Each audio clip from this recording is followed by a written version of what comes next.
El otro día tuve un hilo de pensamiento muy peculiar. Recordaba que en la escuela aprendí que la primera ópera de la cual se tiene registro es Euridice, del compositor italiano Jacopo Peri. Obviamente esta historia está basada en el mito de Orfeo y Eurídice.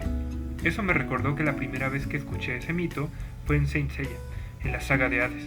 Y eso me hizo pensar, ¿cuál habrá sido el primer anime? ¿Cómo empezó todo?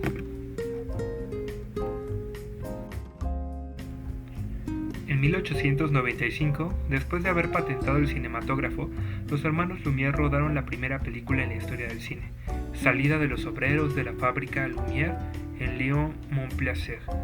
A pesar de ser unos cuantos segundos, esta obra sería puerta de entrada a un mundo nuevo. Ese mismo año, Georges Méliès, quien sería el creador del viaje a la Luna en 1902, pagó la tarifa de admisión de £1 y asistió a una demostración de Auguste Lumière. En ella observó cómo una fotografía de una escena de la calle con un caballo y un carro se movía hacia el público. Inmediatamente se dio cuenta de la importancia de esta invención y quiso comprar uno de los proyectores a Lumière, el cual rechazó la oferta, pero pronto adquirió una cámara rival ofrecida por el inventor británico Robert William Paul.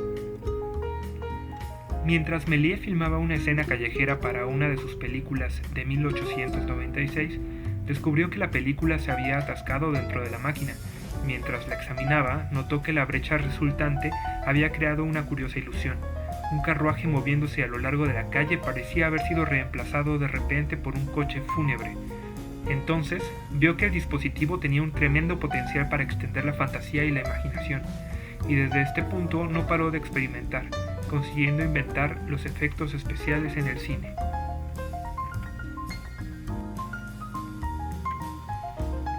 Tras esto, apareció en Estados Unidos la primera película de animación.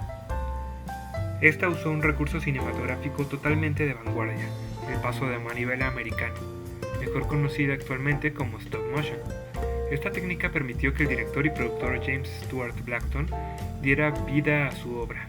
El cortometraje mudo está inspirado en el teatro vodevil estadounidense, muy popular entre los años 1880 y 1930. El vodevil era un show de variedades entre los que se incluía comedia, animales entrenados, pantomimas y danza. Hoy en día estamos acostumbrados a las maravillosas producciones de Pixar, en las que podemos ver desde el fondo del mar hasta otras galaxias. Sin embargo, es muy bonito honrar estos portentos contemporáneos conociendo a sus ancestros, ya que, aunque ante ojos actuales parezcan simples, el ver dibujos de tiza formándose y cambiando por sí solos debió ser increíble para los espectadores de ese tiempo, y todo el mundo de la animación que ahora disfrutamos existe gracias a esto. El trabajo de Blackton, quien maravilló al público con su pizarrón mágico, inspiró en Francia al dibujante Émile Cohl, quien en 1908, con ayuda de la compañía Gaumont, produjo Fantasmagorie. Algunos opinan que esta obra debe considerarse como el primer dibujo animado. El término francés fantasmagorie se define como una sucesión compleja en constante cambio de cosas vistas o imaginadas. La obra de Cohl da la impresión de estar dentro de un sueño donde no se distinguen los límites entre las cosas. Todo camina en constante cambio y el personaje principal debe sortear varios obstáculos. También es interesante que varias acciones de los personajes están inspiradas en comedia simple, en donde alguien se cae o alguien se golpea. Quisiera saber cómo la habrá recibido ese público.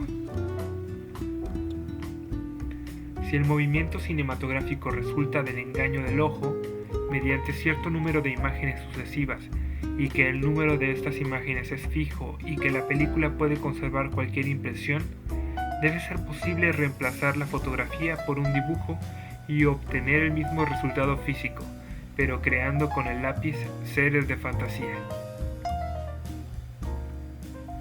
Mientras tanto, en Japón. En el año 2005 se encontró un corto de 3 segundos, fechado en 1907, un año después de la obra de Blackton y uno antes de la de Cohl. En este fragmento se ve un joven que escribe los caracteres Katsudo Shashin, que significa imágenes en movimiento.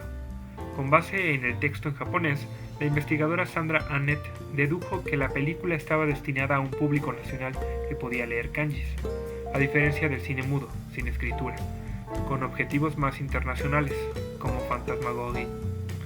Lamentablemente no se conservan registros que amplíen los datos de este corto o que revelen la existencia de otras obras. De hecho, la historia del cine de animación japonés comienza propiamente en 1917, gracias al trabajo de 3 pioneros, pero no se conservan copias de ninguna de las películas. La televisión comenzó sus emisiones en Japón en 1953, y las primeras muestras de animación que se televisaron procedían de Estados Unidos, y tenían una gran popularidad entre el público infantil. Toei Doga también se planteó la posibilidad de crear series de dibujos para la televisión, pero una entrega por semana suponía un trabajo demasiado pesado para ser rentable, por lo que abandonó la idea.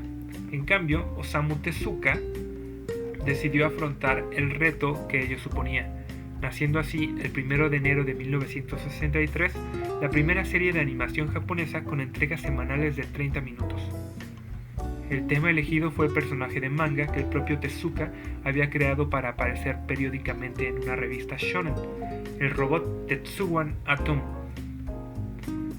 El laborioso trabajo que suponía hacer 4 entregas mensuales se llevó a cabo por el sistema de animación limitada, que empleaba la menor cantidad posible de celuloide, ya que era carísimo.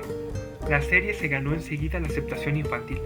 Tras ello, Toei Doga, nada tonto, decide aprovechar el fenómeno y en noviembre del mismo año produce Okami Shonen Ken, o Ken, el niño lobo. Ahora sabemos que Toei es uno de los estudios de animación más populares y más ricos de todo Japón. La obra de Tezuka, por su parte, consiguió exportarse a Estados Unidos, donde Tetsuwan Atomo fue rebautizado como Astro Boy. Astro Boy definió la idea de que era viable realizar animación para televisión y no exclusivamente para cines, como había ocurrido hasta ese momento. No conforme con esto, también creó distintas técnicas de producción que fueron usadas en la industria del anime, incluso hasta la llegada de la era digital. Además, la serie fue uno de los primeros proyectos con capital compartido entre el estudio de animación y un productor externo, en este caso la cadena estadounidense NBC, sentando las bases del modelo común de financiamiento del anime para televisión.